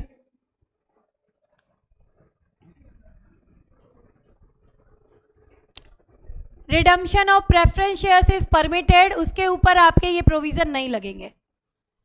Redemption of preference share is allowed, उसके ऊपर आपके ये प्रोविजन लागू नहीं होंगे. पनिशमेंट आपको लेने की जरूरत नहीं है. बाई बैक ऑफ सिक्योरिटीज, कहाँ से पैसा आएगा वो देखो. Free reserve, security premium account, proceeds of new issue. लेकिन ये आपके सेम काइंड का इशू नहीं होना चाहिए भाई. आप अभी तो बाई बैक कर रहे हो और उसी तरीके का इशू लाकर पैसे ले रहे हो, तो ये तो कोई सही चीज नहीं है ना. तो बोल रखा है इसके अंदर, however by back of any kind of share can not be made out of the proceeds of earlier issue of the same kind.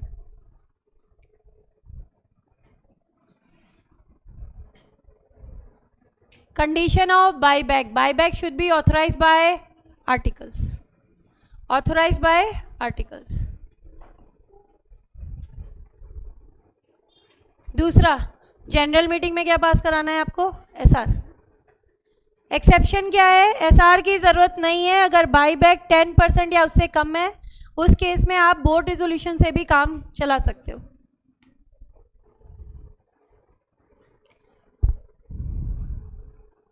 अगर आपका बाईबैक 25% या उससे कम है and paid up capital and free reserve, it is provided that buyback of the equity share in any financial year shall not exceed 25% of the total paid up equity capital in a financial year.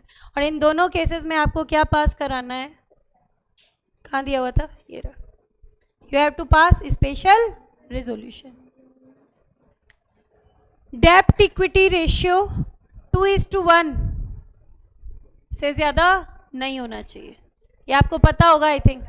Dept equity ratio should not be more than 2:1.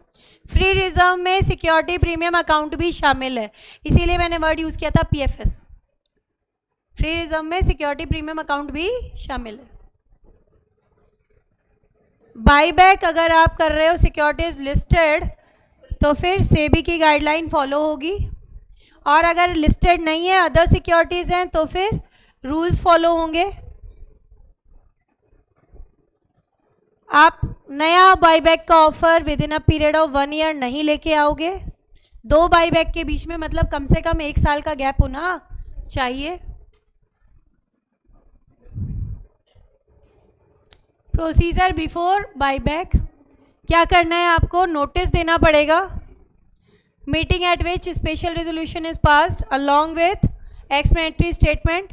इसमें सारे important fact आप disclose करोगे. Buyback की क्या ज़रूरत है, किन shares को आप बाईबैक कर रहे हो, कितना अमाउंट आपका इन्वेस्ट कर रहे हो बाईबैक पे, और किस टाइम लिमिट के अंदर आप बाईबैक को कंप्लीट कर दोगे. Time limit for completion of buyback कितनी है? 12 महीने के अंदर अंदर. मतलब रिजोल्यूशन जो पास हुआ, इन केस 10% से कम वाला है तो बोर्ड रिजोल्यूशन, और अगर ज़्यादा है 10 से 25% वाला तो क्या पास हुआ था? Special resolution. तो उसके 12 महीने के अंदर अंदर आपका बाईबैक पूरा हो जाना चाहिए, with in a period of 12 months. किससे खरीद सकते हो? एक तो खरीद सकते हो आप एग्जिस्टिंग वालों से, एक ओपन मार्केट से, और एक एम्प्लॉयज से खरीद सकते हो. डिक्लेरेशन ऑफ सॉल्वेंसी कल करते हैं इसको. एक्चुअली मैं चाह रही थी पूरा हो जाए बट होगा नहीं. ठीक है, आज यहाँ तक कर लो, या आप लोग की भी बैक टू बैक क्लास होगी फिर.